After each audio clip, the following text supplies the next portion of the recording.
say that you've been shaped by somebody special in your life. I'd like to introduce myself by talking about someone special in my life. How many of you have someone that you can think of right offhand that you cannot live without? Well, I can proudly say that person that I cannot live without is my mother. She is who shaped me into the person I am today. If you're not familiar with who she is, she's someone who's loving, caring, and kind-hearted. As I was preparing this speech for you guys today, I was trying to think of two main things I could talk about. Although I could talk all day, I needed to narrow it down to two. The first main point I'd like to talk about is childhood and parenting. And the second main thing I'd like to talk about is marriage. To begin, I'd like to talk about my experience with childhood and parenting. Childbirth is one of the most rewarding experiences you'll ever endeavor in your life. My mom was on a work trip while I gave labor to my son Brayden. Although she was able to make it to the hospital the next day, it was still devastating, but something I was able to get over.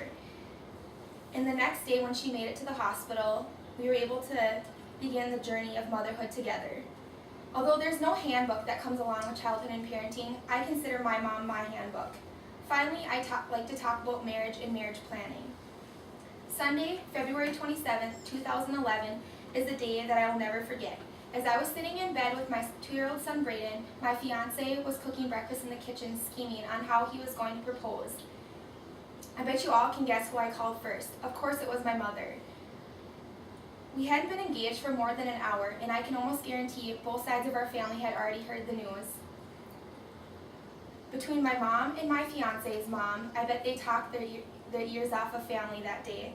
The wedding planning began the very next week as we toured venues in Detroit Lakes at the Holiday Inn. We fell in love. The wedding planning right now is under full swing, and we've shared so many memories so far and have lots more to share. So just a quick recap on a couple of questions I had asked at the beginning of the speech. How many of you out there can say that you've been changed by somebody in your life? And who is that special person in your life? Today that I introduced myself, I hope you guys all feel like you got to know me a little bit better than you did before I came today. I just want to remind you all again about the joys of childhood and parenting and also marriage, and to keep family close to your heart. If there's one thing you can take out of this speech today, I hope it is to keep family and friends close while you enjoy life's lifelong journey.